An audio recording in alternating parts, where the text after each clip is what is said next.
What's going on, guys? Bengal again here, coming back at you with another video, and today got some more draft content for you guys. Support on the channel has been incredible lately. If you guys love football and love the draft and love draft content on my channel, be sure to hit that subscribe button. We've been gaining over 1,000 a day for the past 4 or 5 days, so that's been incredible. The support has been amazing. I appreciate you guys so much. And today we're going to be talking about draft gems, some of my favorite players in the draft that fell past the third round, in the fourth, fifth, sixth, seventh, the day 3 late round guys that could make an impact. Now, of course, I can't mention everybody on this list. I tried to get about 10 or so that you guys would really enjoy and that have the potential to not only make an NFL roster, because that's what you're talking about when you talk about some day 3 players. You're not just competing to be a starter and an impact playmaker in your first year. You're competing for a roster spot first and foremost. You're competing to make an impact on special teams and then take your chances when they come. And that's most likely after year 1, in year 2, year 3, year 4, etc., when you finally get that opportunity due to injury or working up the way on the depth chart. So let's go ahead and get number 1 out of the way. Number 1 on this list for me is going to be Darnay Holmes. This is not a list in any particular order, but just a list of some players that I think could eventually become impact playmakers for their team. Darnay Holmes being no exception. Now, I am a Giants fan, but I also did tweet 2 months ago that Darnay Holmes was one of my favorite late round players in the entire draft. The Giants snagged him at the top of the 4th round, and I couldn't have been more excited with the pick. The Giants have drafted a lot of cornerback depth over the past few years, especially last year with Julian Love, who is more of a safety now, I know, but with DeAndre Baker, with Corey Ballantyne. Cornerback was a position that the Giants really made sure to go out and get, and I think with Darnay Holmes here, they just couldn't pass up his value at this point. This is a guy that has played a lot on the boundary at UCLA, but will probably look to be an impact playmaker in the nickel and in the slot going forward, just due to his size. I mean, that's probably the biggest reason that he fell in the draft, is that he's only about 5'9" and 3/4, I think was his official measurement, under 200 pounds. So the nickel is most likely where he's going to find his home, but that's why he fell in the draft. This guy is so silky smooth out there, so fun to watch him play, super aggressive, and that's exactly what the Giants are getting in him, is someone that can make a real big impact. And I think in the slot down the line, probably not going to be a boundary cornerback, and he's not even going to be asked to do that with DeAndre Baker and now James Bradbury playing on the outside. Next up, I have Amica Robertson out of Louisiana Tech. The Raiders took him also in the 4th round, and this is also someone like Darnay Holmes that I think will play an impact in the slot. The Raiders do not have a lot of cornerback depth right now. They don't have a lot of talented cornerbacks on their roster, and I think Amica Robertson is actually going to compete to play a lot as a rookie. Despite what I said about some of these guys probably making an impact on special teams sooner than later and then working their way into a starting job, due to the depth of the Raiders cornerbacks, I think Amica Robertson is someone that could end up being a starter at some point this season. He's a really, really good player. Again, someone that is undersized, 5'9", 183 pounds, and did most of his work on the boundary at Louisiana Tech, but someone that has more of a profile to move inside due to not only the aggressive nature of a player like this, but the size plays a big impact, because these guys are really not going to be able to play with bigger outside receivers, and that is a huge concern. And even though Amica Robertson held his own at Louisiana Tech playing in a non-Power 5 conference, he's a good player, needs to develop a little bit more, but I mean, he's pretty good technique-wise, pretty good athlete. It's just size is a big concern with him, but plays really, really strong. He's a good player, and I love this value for the Raiders. He's someone that could be a really, really good player in the NFL down the line. I think this is a much better way to lay things out, but Bradley Anae had no business being on the board in the 5th round. He is a very, very solid player. The only knock on him, as you can see here from his combine results and his testing, is athleticism, and he's someone that doesn't play particularly twitchy on tape, but is so good technique-wise. Hand placement is spectacular. Speed to power conversion is really, really solid as well. Bradley Anae is a good player that should not have been there. He fell way too far, and this is someone that is a draft gem due to the position that he was drafted in. There's just no way that he should have fallen this far, and the Cowboys get a really, really solid edge rusher for tremendous value. KJ Hill is an interesting prospect for me, because again, this was not someone that exactly stuck out on tape as someone that was a big-time playmaker for Ohio State, but he was someone that whenever Ohio State needed a first down, whenever they needed a quick pass, someone to catch it, pick up the first down, KJ Hill was usually the recipient of those passes. He's someone that moved the chains consistently for the Ohio State Buckeyes this past season, and then through his career. Redshirt senior, he's someone that has played a lot at Ohio State. Not the best athlete, decent route runner with solid hands, and he's someone that is going to make an impact on special teams. That's when you talk about some of these 7th round guys, that's going to be their impact. They're not going to be playing very much wide receiver, at least in the case of KJ Hill. I doubt you see him play very much at all in his rookie season other than special teams. But the fact that he lasted to the 7th round is insane, because this is a productive guy. This is a guy that has a lot of experience playing at a very good school and playing at a high level. Great pickup by the Chargers. Worst case scenario, you get a decent special teamer. Best case scenario, you get a productive 3 or 4 receiver in the NFL for a while. This was another player I was super high on coming into the draft from just not only technique, but tape-based standpoint. Netane Muti was one of the best players in the entire draft. He was a really, really solid interior offensive lineman for Fresno State. He was graded very, very highly in the PFF system. As wishy-washy as I think they are, they do a good job with offensive linemen, and Muti is a prime example of that. This is someone that is super, super strong, a mauler in the run game. But the huge knock on him is staying healthy. Injury concerns plagued him throughout his entire career at Fresno State, and that's the reason that he fell to the 2nd pick in the 6th round. I like him a lot as a prospect, but the problem is injuries, durability, staying healthy. That's why he lasted on the board so long. That's why he fell so long. And the Broncos couldn't pass him up any longer with the 2nd pick in the 6th round. I like him a lot as a player, as a prospect. If he can not only stay healthy, but continue to develop his game, this is a fantastic pickup by the Broncos. But that's a huge concern, because injuries don't exactly go away. And a player that is, injury prone, that can follow someone their whole career. And who knows, Muti might be out of the league in the next 2 or 3 years at the most. But I hope not, obviously. Hope he stays healthy. Hope he stays productive and earns his way into a starting job for the Broncos. That'd be fantastic. Aloha Gillman was another pickup I liked by the Chargers. He went a little bit earlier than KJ Hill with the 7th pick in the 6th round, but I like him a lot. This is a player who was productive at Notre Dame and will be very, very productive as a special teams player. He tracks out to be one of the best special teamers in the entire draft.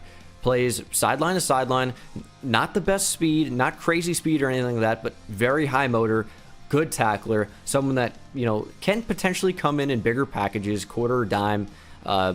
I think he'll look to get some reps, maybe not necessarily as a rookie, but, as he develops as a player going into his 2nd and 3rd year.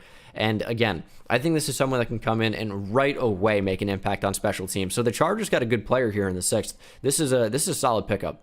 This is a player that a lot of guys were high on that I wasn't crazy high on. I did have him in my top 100 players in the draft, and he fell all the way to the 6th round. So I think that's a reason why I have to include him. His athleticism is off the charts, and that's what I think a lot of people fell in love with, although he is still really developing as a receiver. I've heard a lot of misconceptions by people just wanting to fall in love with a player like this because of his athleticism. They say he has solid hands, he's a solid route runner, he's a solid player. Well, he's an amazing athlete. His hands are inconsistent. His route running is not that great. He's an unpolished player. He's developing as a receiver. He's a tremendous athlete that really doesn't have the ability of a lot of the other receivers in this class. But just because of his athleticism and some of what he flashed at Michigan, I think Donovan Peoples-Jones has potential to blossom into an amazing player, given the right circumstances in Cleveland. It depends how much he gets involved and in what situations and what responsibilities he has. But again, with this type of athleticism, what you're getting from Donovan Peoples-Jones is probably an elite level gunner if you can develop him down that route. No pun intended with receiver. But he's a great athlete, tremendous speed, can really go up and high point the football at a lot of times. So you just got to develop that consistency and that technique and polish him as a player. This could be a really, really good pick for the Browns here. A lot of potential, and I think, a no-brainer pick here in the 6th round, because with the 6th round draft pick, if you miss on it, you miss on it. Who cares? You move on. But a lot of potential for this guy to develop into a starter caliber receiver at some point in his career.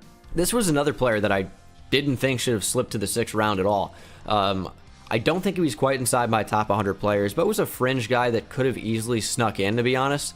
He's another guy that didn't test extremely well, and I think that maybe brought down his stock a little bit because that limits what he can do on the field. But this is not an over-the-top center fielder type free safety. This is someone that's going to play up in the box in maybe a traditional strong safety role and can be an effective player. I think he went to a team that was fantastic for his needs. This is a team that I think can develop him into being a good player. And as much as they maybe can't develop cornerbacks, they've done a pretty good job with safeties over the past decade or so. And Antoine Brooks Jr. could be no exception to that. This was a 6th round draft pick that was, again, another no-brainer just because of the development potential, and someone that flashed at Maryland, was making plays all over the field and then just didn't test all that well, and that could have hurt his draft stock. But this is a really, really good player, and someone that, again, could make an impact on special teams. That's what we're talking about. I know I sound repetitive. I'm beating the horse. I'm beating a dead horse with that, but that's where these players are going to look to make an impact early, is on special teams. And I think at the very minimum, that's what Antoine Brooks Jr. will do.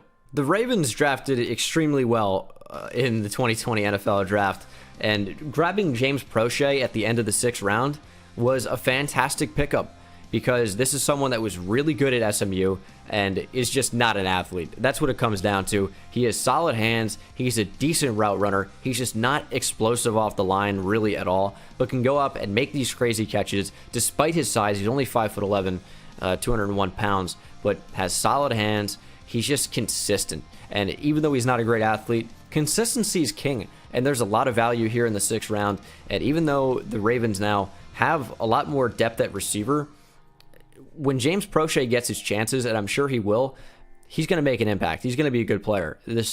The window and the time frame really is the question there. Sticking with the theme of production and someone that just isn't an incredible athlete and isn't overly explosive or twitchy, you got Curtis Weaver out of Boise State. Super, super productive there. And, I mean, production in the Mountain West is kind of whatever. I mean, you look back to Darian Thompson, who was a safety for Boise State, that I think has the most interceptions all time. I think he has 17 interceptions, if I'm not mistaken. Something along those lines. And he just didn't turn out to be anything. Production is not the biggest thing. I think it is fairly important. But Curtis Weaver is someone who is solid technique-wise, super high motor, and again, in the 5th round, this is can't-miss value, because at the very worst, you have a player who can be productive and can be a good rotational player with a high motor. There's a certain value to that. And this is a guy who has a very high floor, or he has a high floor, and a low ceiling. I think that's just what you get with someone like this. Good technique, not an overly crazy athlete, isn't really going to beat anyone with his athleticism. He's not going to burn past someone with a quick twitchy jump off the edge, but it's someone that can beat you with just relentless pressure and a very, very high motor, and can eventually get after the quarterback. He's a solid player, and in the 5th round, again, really good value.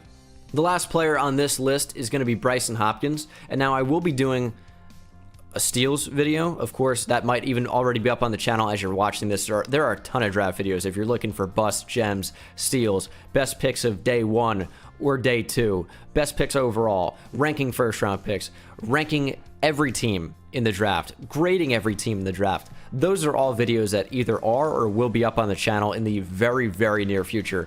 So if you're looking for a guy like Albert Okwuegbunam to make a list, I'm not saying he's not on one, but he's not on this one because I'm choosing a different tight end, and I'm choosing Bryson Hopkins. Now, he went to a really interesting team here in the Rams, who already have 2 decent tight ends in Gerald Everett and in Tyler Higbee, who had a breakout season last year. But Bryson Hopkins is a really good player, and this is tremendous value here at the very end of the 4th round. Hopkins is a guy who's a good athlete.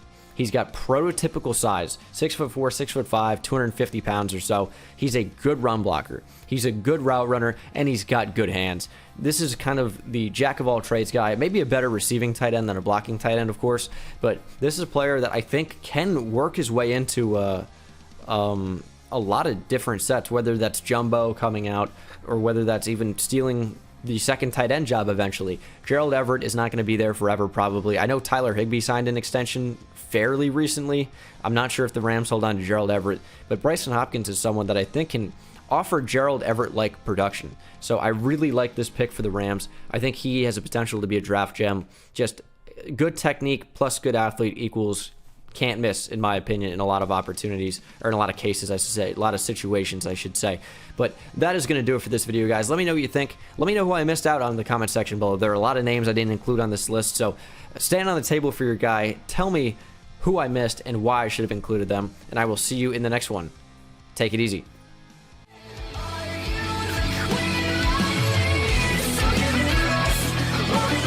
We'll